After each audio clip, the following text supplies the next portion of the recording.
yang mana hal tersebut menyebabkan tergelincirnya kaki-kaki, tergelincirnya pijakan-pijakan sesudah kokoh tegaknya pijakan tersebut. Dan karena kalian menipu dengan sumpah tersebut, kalian merasakan kemelaratan di dunia, dan karena kalian menghalangi manusia dari jalan Allah, maka kalian akan mendapatkan azab yang besar.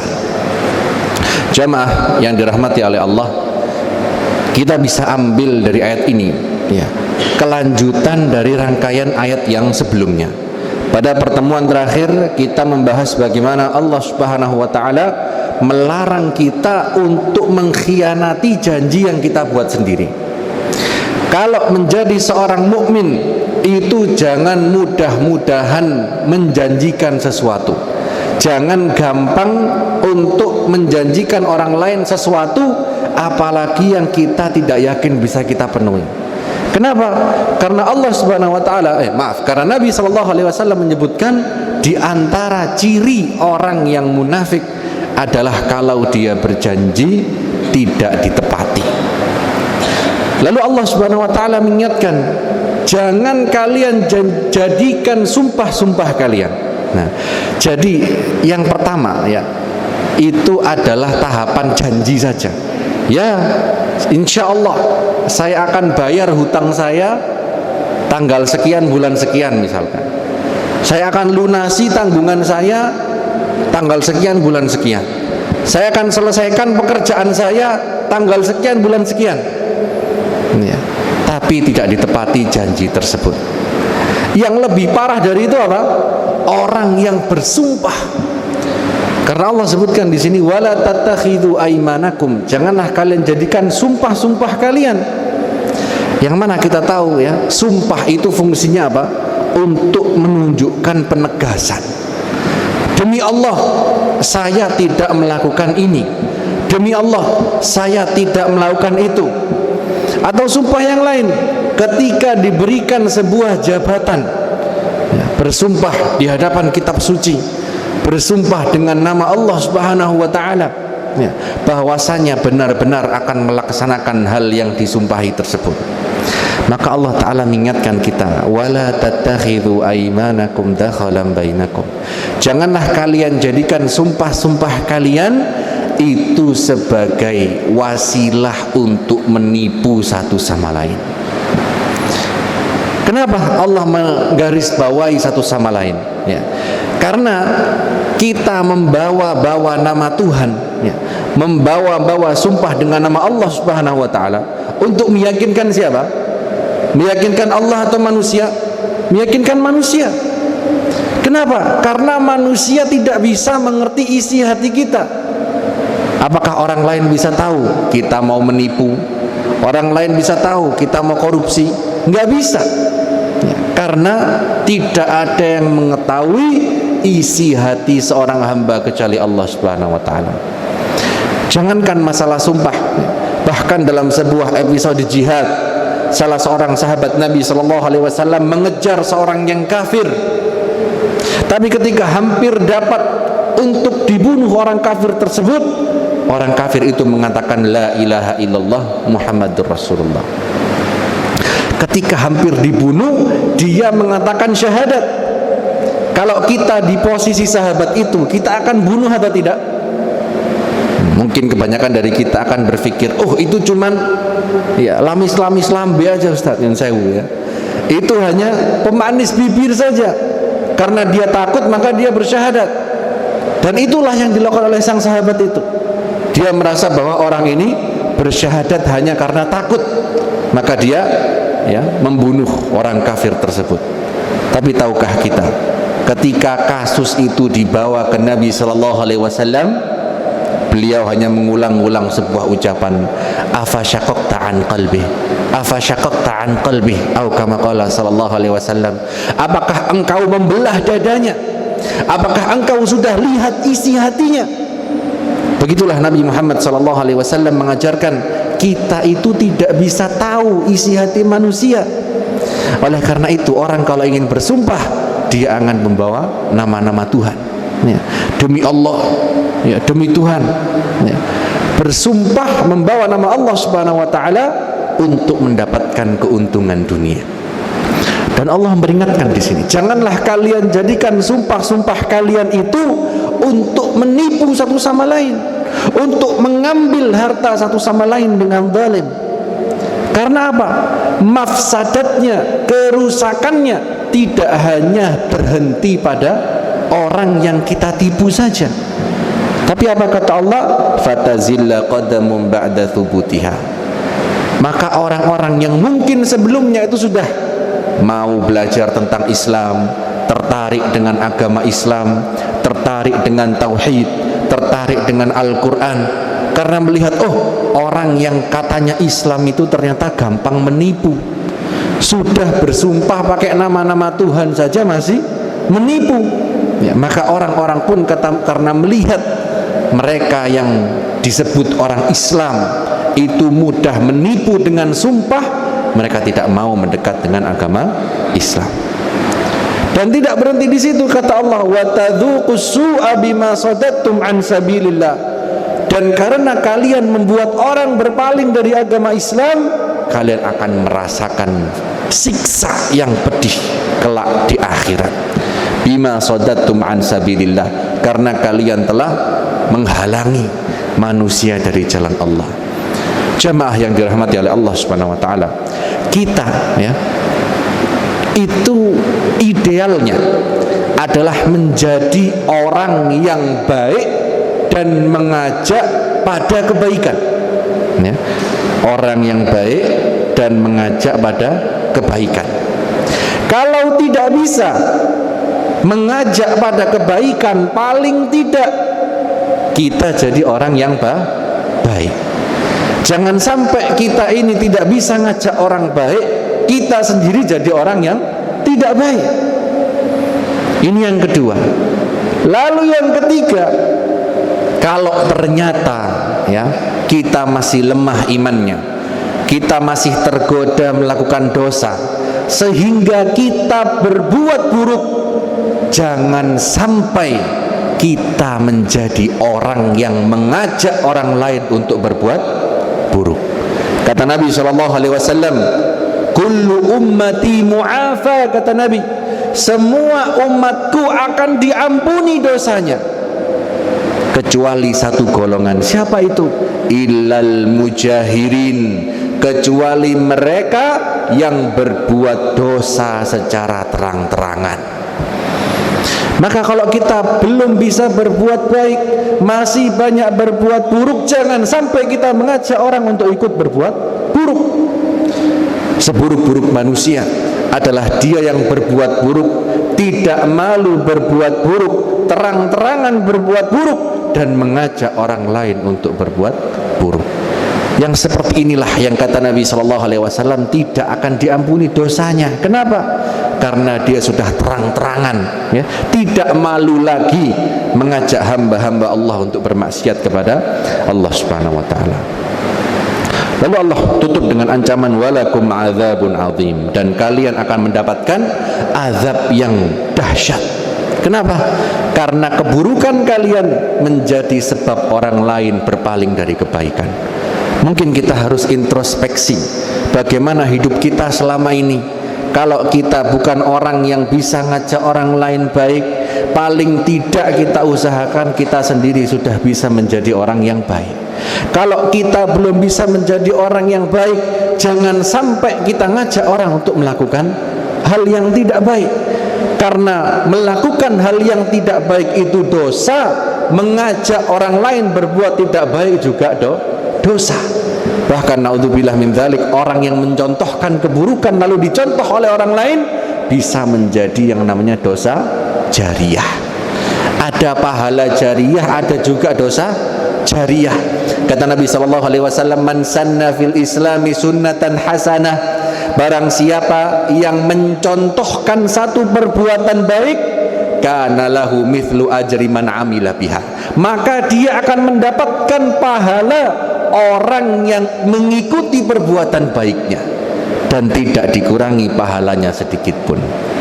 Tapi sebaliknya, man sanna fil islami sunnatan sayyi'ah, barang siapa yang memberi contoh perbuatan buruk, maka kalau ada orang yang mengikuti perbuatan buruknya, dia akan mendapatkan dosa seperti dosa orang yang mencontoh perbuatan buruknya. Naudzubillahi min dzalik.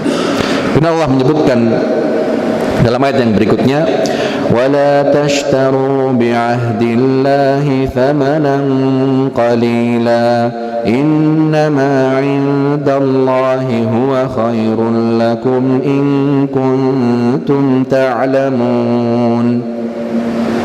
Dan janganlah kamu tukar perjanjianmu dengan Allah, janganlah kalian tukar apa yang kalian janjikan kepada Allah Subhanahu wa taala, jangan kalian tukar itu dengan harga yang murah.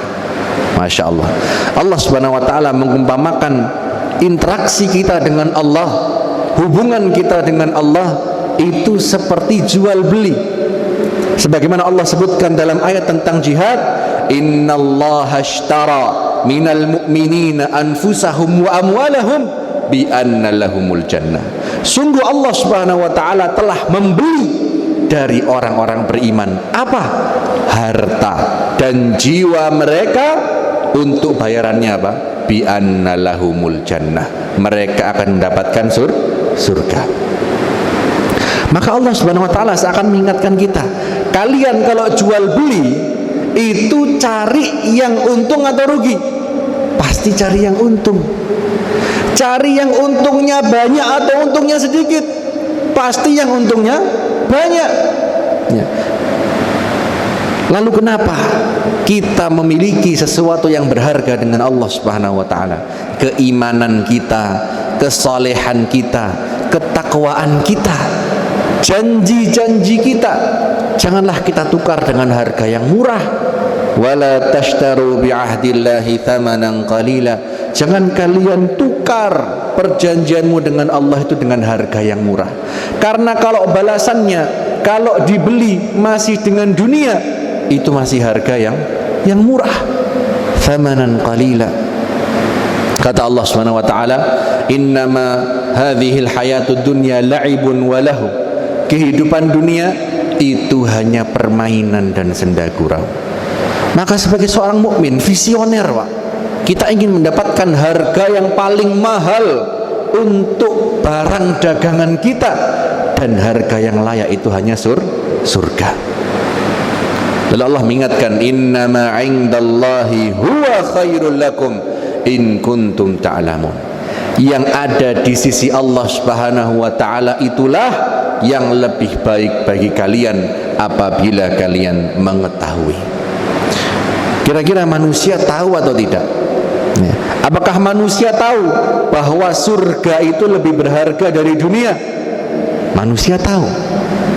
Tapi kenapa kok kebanyakan manusia masih memilih dunia?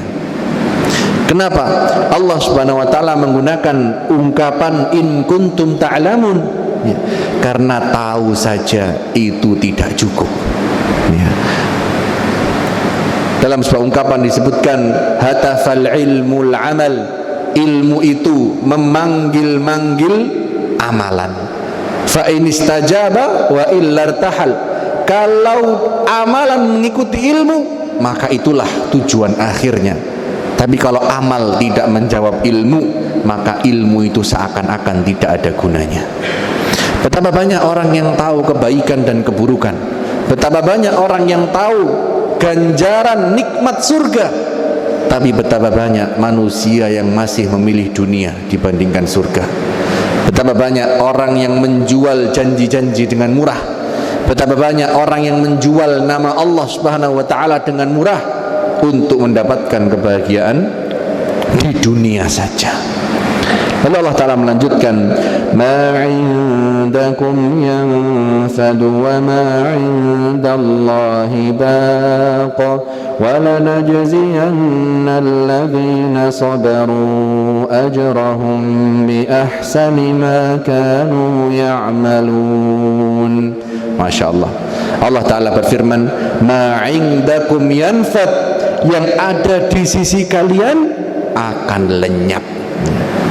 Yang kalian bangga-banggakan, ya, ketampanan kalian, kesehatan kalian, skill kalian, kemampuan kalian, kenalan kalian, keluarga kalian, anak keturunan kalian, harta benda kalian, karir kalian, bisnis kalian. Ma indakum yanfad wa ma indallahi baq. Apapun yang ada di genggaman tangan kalian di dunia, semuanya akan sirna. Kalau misalkan ya, seseorang punya uang 100 miliar, banyak atau sedikit, Pak? Banyak.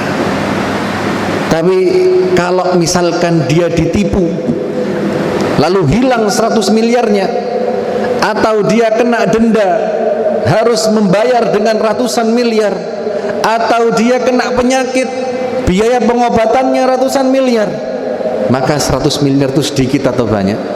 Sedikit. Subhanallah. Sedangkan kita sebagai manusia tahu sebanyak apapun harta yang kita kumpulkan, maka pada akhirnya harta itu tidak akan kita bawa mati. Jangan terus disimpulkan, oh berarti tidak perlu cari uang, Ustaz. Bukan ya. Bahkan para ulama pun ya, para sahabat Nabi dan para ulama banyak yang merupakan orang kaya. Tapi apa yang kita pelajari? Jangan kita silau dengan nominal uang yang kita kumpulkan. Jangan kita terlalaikan dengan anak keturunan, dengan keluarga yang kita bangga-banggakan. Karena semua itu tidak akan berguna di hadapan Allah Subhanahu wa taala kecuali itu mendekatkan kita kepada Allah Subhanahu wa taala. Kalau punya harta, gunakan untuk kebaikan. Dan kebaikan itu tidak hanya berkaitan dengan sedekah.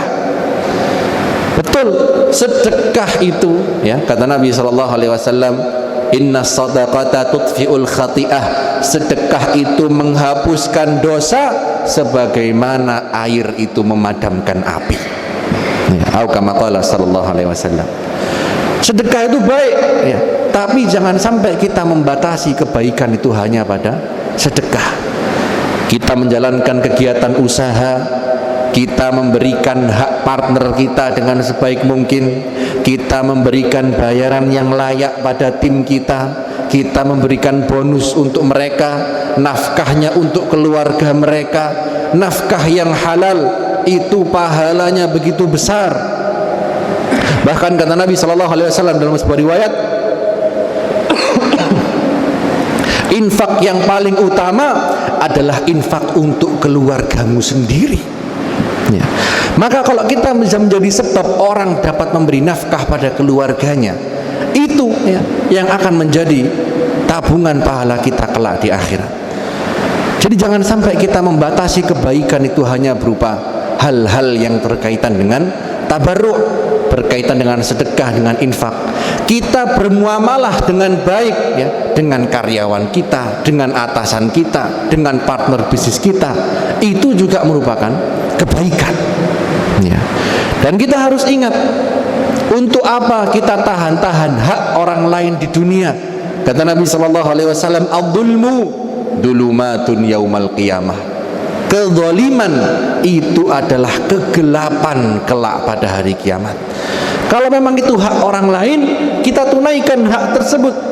Dan bahkan dalam sebuah riwayat disebutkan, sebaik-baik jual beli ya, itu adalah yang penjualnya tidak memahalkan dan pembelinya tidak nawar terlalu murah, dengan harga wajar. Kenapa? Ya. Karena dengan begitulah kedua belah pihak saling ridho ya. Yang jual senang karena dapat harga wajar, yang beli juga senang karena dapat harga wajar. Jangan karena kita tahu orang butuh uang, di diskon habis-habisan, ditawar sampai habis ya. Mungkin untuk sebagian orang itu merupakan keuntungan dunia, tapi ingat Bapak Ibu, kita tidak hanya bermuamalah itu di dunia saja. Yang kita lakukan di dunia akan ada buntutnya, akan ada hasilnya kelak di mana? Di akhirat. Bisa saja ya, dengan satu transaksi jual beli yang mabrur, dengan transaksi jual beli yang barokah, itulah yang menghindarkan kita dari siksa api neraka kelak. Kemudian Allah melanjutkan, wa ma 'indallahi baq, dan yang di sisi Allah lah itu yang akan kekal. Ayat yang mulia ini bisa kita pandang dari dua sisi. Sisi yang pertama, tentu sebagai orang yang mungkin sedang jaya-jayanya, sedang punya uang, sedang merasa karirnya lancar, sedang merasa keluarganya tidak ada masalah. Kita ingat bahwasanya yang kita miliki sekarang itu sesungguhnya bukan milik kita. Jangankan yang kita miliki, diri kita sendiri pun bukan milik kita. Apa dalilnya? Kalau kita melihat orang mendapat musibah, kita mengucapkan inna lillahi wa inna ilaihi rajiun. Artinya apa? Sungguh kita ini milik Allah, dan sungguh kita akan kembali kepada Allah Subhanahu wa taala. Jadi jangankan harta, jangankan karir, jangankan bisnis, jangankan anak dan istri, diri kita sendiri saja miliknya Allah. Dan kalau Allah mau ambil kapanpun terserah. Ini dari sisi yang pertama. Lalu sisi yang kedua, ma 'indakum yanfad wa ma 'indallahi baq. Kalau kita sedang mendapatkan musibah, mungkin rezeki kita seret, mungkin keluarga kita ada yang sakit, mungkin hidup kita terasa berat, kita harus ingat kehidupan dunia cuman sementara. Katakanlah kita diuji, orang tua kita sakit, kita harus merawat, kita harus keluar biaya berobat. Apakah akan selamanya beliau sakit? Tidak. Sakit itu hanya sementara, capek itu hanya sementara. Sebagian ulama menyebutkan, orang yang berdosa nikmatnya sementara, dosanya selamanya. Sedangkan orang yang capek berbuat kebaikan, capek berbuat ketaatan, lelahnya sementara, pahalanya selamanya. Maka ayat yang mulia ini mengingatkan kita, kalau sedang di atas jangan merasa sombong, dan kalau sedang di bawah jangan merasa putus asa, karena pada akhirnya semua kembali kepada siapa? Allah Subhanahu wa taala. Allah menutup dengan firman-Nya, وَلَنَجْزِيَنَّ الَّذِينَ صَبَرُوا أَجْرَهُمْ بِأَحْسَنِ مَا كَانُوا يَعْمَلُونَ. Masya Allah. Tadi kan Allah bilang apa? Jangan kalian tukar keimanan kalian, ketakwaan kalian, kesolehan kalian dengan harga yang murah. Harga yang murah itu apa? Dunia. Allah bilang murah, tapi uang 100 miliar banyak nggak Pak? Banyak. Kalau ada yang bilang, ayo kamu gini, saya kasih 500 juta, mau nggak Pak? Kamu menipu seperti ini, saya kasih 2 miliar. Kalau pakai teorinya Allah, banyak apa sedikit? Sedikit. Tapi lihat matanya manusia, banyak apa sedikit? Banyak. Mau menolak sesuatu yang kita suka, itu gampang atau susah? Susah. Dan itu termasuk salah satu bentuk sabar. Makanya Allah setelah memerintahkan jangan kalian jual dengan harga murah, hendaklah kalian ingat dunia ini cuma sementara, yang kekal itu akhirat nanti di sisi Allah. Allah bilang apa? Kalau kalian sabar, ya, kalau kalian sabar, Allah tidak akan hanya memberikan pahala kalian, tidak. Allah akan memberikan lebih baik dari yang kalian amalkan. Monggo nanti panjenengan pirsani sendiri Pak, ayat An-Nahl ayat 96. Ini yang ngomong Allah, bukan saya, ya. Dan kalau kita belajar bahasa Arab, ya, wala najziyannal ladzina sabaru, itu ada lamnya sama nun takkidnya. Jadi ditekankan 2 kali sama Allah Subhanahu wa taala.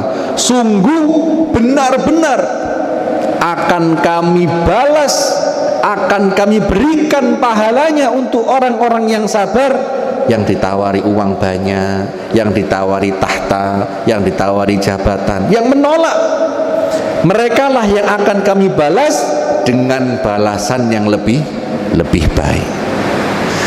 Jadi memang Allah SWT mengakui, walaupun Allah bilang itu harga yang murah, tapi Allah tahu manusia suka sama dunia. Zuyyina linnasi hubbus syahawat. Jadi Allah menjanjikan kalau kalian bisa sabar, bisa memilih amalan saleh, bisa memilih kebenaran dan kebaikan, nanti akan kami beri ganjaran yang lebih baik dari amalan kalian. Jadi bukan kalian beramal 10 kami kasih 10, enggak. Kalian beramal 10 kami kasih 100, kami kasih 700, bahkan bisa jadi tidak terhingga. Kenapa? Karena kata Allah Subhanahu wa taala, innama yuwaffas sabiruna ajrahum bighairi hisab. Yang Allah berikan pahalanya tanpa batas itu hanya orang-orang yang sabar. Jadi kalau ada orang bilang kesabaran saya sampai batasnya, salah. Kesabaran tidak ada batasnya. Kenapa? Karena pahalanya juga tidak terbatas. Lalu ayat yang terakhir Allah Ta'ala berfirman, Man amila salihan min dzakarin aw untha wa huwa mu'minun falanuhyiyannahu hayatan thayyibah wa lanajziyannahum ajrahum bi ahsani ma kanu ya'malun. Nah, barang siapa yang beramal soleh dari laki-laki maupun perempuan dan dia adalah orang yang beriman, maka akan kami berikan dia kehidupan yang tenang. Manusia mengumpulin uang buat apa toh? Punya uang 100 miliar bisa dimasukin kuburan, kita bawa ketemu mungkar nakir, gitu bisa? Gak bisa. Manusia ngumpulin uang buat apa? Supaya hidup enak di dunia. Tapi seakan-akan Allah mengingatkan kita, yang namanya hidup enak, yang namanya hidup nikmat, yang namanya hidup tenang, itu tidak ditentukan oleh uang. Ada tidak orang yang uangnya banyak tapi hidupnya gelisah? Ada tidak orang yang uangnya nggak habis 7 turunan tapi hidupnya penuh ujian dari Allah Subhanahu wa taala? Dan sebaliknya, orang yang makan besok nggak tahu mau makan apa, tapi bisa tersenyum. Ada atau tidak? Ada. Maka Allah mengingatkan, kalian mau hidup tenang di dunia, solusinya bukan uang. Ya. Apa kata Allah? Beramal saleh dan beriman. Janjinya Allah, mereka yang benar-benar beriman, benar-benar beramal saleh, akan kami berikan dia kehidupan yang tenang. Para ulama menjelaskan kehidupan tenang di dunia dan kehidupan yang penuh kenikmatan di akhirat kelak. Dan Allah berikan janji yang sama, walanajziyannahum ajrahum bi ahsani ma kanu ya'malun. Dan akan kami beri mereka pahala yang lebih dari amalan yang mereka kerjakan. Jamaah yang dirahmati oleh Allah Subhanahu wa taala, yang bisa kita ambil dari rangkaian ayat ini adalah yang pertama, bahwasanya hal yang paling mahal, yang paling berharga adalah keimanan. Jangan sampai kita tukar keimanan kita dengan harga yang murah, yaitu dunia. Lalu harga yang paling mahal, harta yang paling mahal setelah keimanan adalah ketakwaan kita kepada Allah. Kalau kita bertakwa kepada Allah, dekat sama Allah Subhanahu wa taala, kita akan diberikan kehidupan yang nikmat di dunia dan kehidupan yang nikmat di akhirat. Lalu yang terakhir, sebanyak apapun harta yang kita miliki, itu punya Allah. Seberat apapun ujian yang kita hadapi, semua akan berakhir. Maka jangan sampai yang kita lalui sekarang merubah bagaimana kita berinteraksi kepada Allah Subhanahu wa taala. Punya banyak rezeki, mendekat sama Allah. Sedang banyak ujian, tetap mendekat sama Allah Subhanahu wa taala. Karena yang memberi rezeki dan yang memberi ujian adalah Allah Subhanahu wa taala. Demikian bisa kami sampaikan. Apabila ada yang salah dan kurang kami mohon maaf. Mungkin ada yang mau didiskusikan sebelum kami tutup, kami persilahkan.